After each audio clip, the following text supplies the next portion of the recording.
It is time for some fun with Spare Change. Today we've got my usual partner in crime, the goddess, Monica Crowley, and real estate expert and our own god this evening, Anthony Loll, a first-timer. Thank you for joining us. You're going to have a blast. And hey, Melissa, if you're watching, feel better. You got to bring both of these folks back on, and I'll be on and do Spare Change another time. Let's get right to it. It may be fair to say that most women don't know the average cost of car repairs. Don't hit me, but get this. A new study says repair shops are actually more likely to negotiate with women than with men.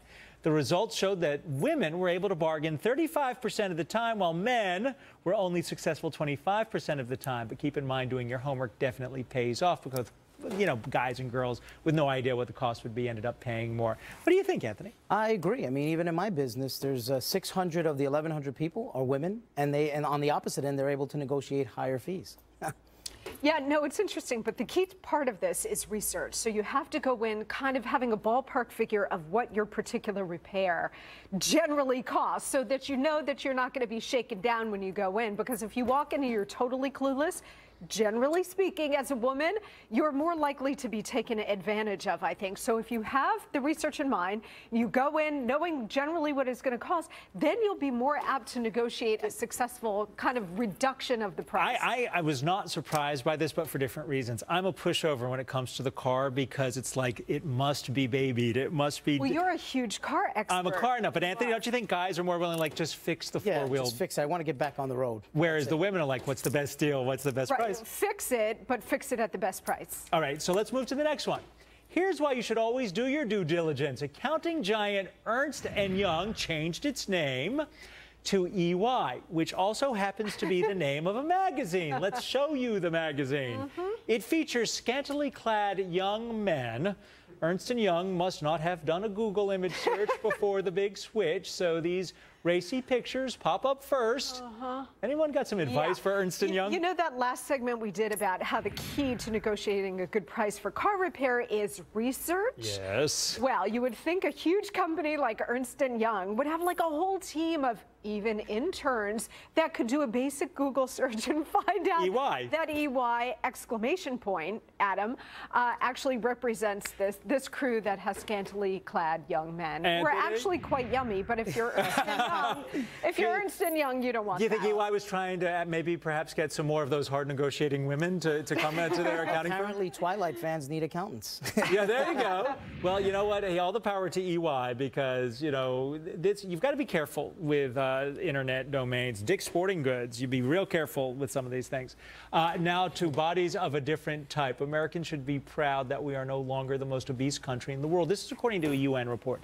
Mexico actually now takes that honor, with about 70% of its population overweight and a third of them obese. But we can't gloat too much. We're in second place with 31.8% of our population considered obese.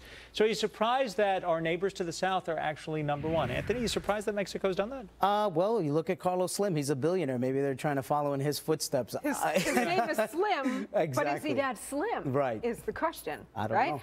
So I guess now we can chant, we're number two. We're number two. Well, we've been doing that in a lot of, you know, number three and number four. I know. Look, this is not something anybody should be celebrating here. You know, obesity, record highs. And now actually you see Asian cultures, the Chinese, the Japanese, a lot more Western food coming in. Their obesity numbers are going up too. This is not a good trend. But before we bash Western food and Western culture, is it just that perhaps that we've reached a point in society where we do produce more calories, we can consume more calories. Our bodies may not be able to, but it's not necessarily that the West is bad, but we're a wealthier world. Societies, that's right. More prosperous societies have richer food and more access to it and a lot more of it, and it's cheaper. Yeah. So it's all moderation, right? All right. Everything in moderation. Okay, and finally, moving on, anyone need to cool off in the Big Apple? Check out this new bar called the Ice Bar. For 20 bucks, you get Eskimo-style gloves and a parka to wear while drinking in the 23-degree temperature. You can see that on the subway with certain people who dress that way in the middle of the heat. The entire bar is made out of ice, from the chairs to the glasses you drink from, and it'll cost a cool $5 million when all is said and done. Anthony, are they going to make their money back? You're familiar with real estate. Yeah, I think it's a cool first date place, maybe a second date place. I went to to one in L.A. It was kind of cool. Was But, it? I mean, did your honey warm up to you after you went in there? It was a little too cool. I Okay. mean, it was a great experience, but just like a one or twice type thing. Yeah, I'm not sure about a first date, Anthony. I would look askance at a first date. I don't know if I'd want to see my date in a parka. Yeah, I know that the object is to wear less clothes on the date, right? Listen, I'm all for the free market, and if they can make this work and there's a real market for it and make some money, more power to them. All right, well, vodka for everybody on the rocks, thanks to the Ice Bar. Anthony, Monica, always good to see you. Thank you for joining us. Sure. Thank you. That's all the money we've got for you today. The Willis Report is next. Melissa, feel better. Come home. We miss you.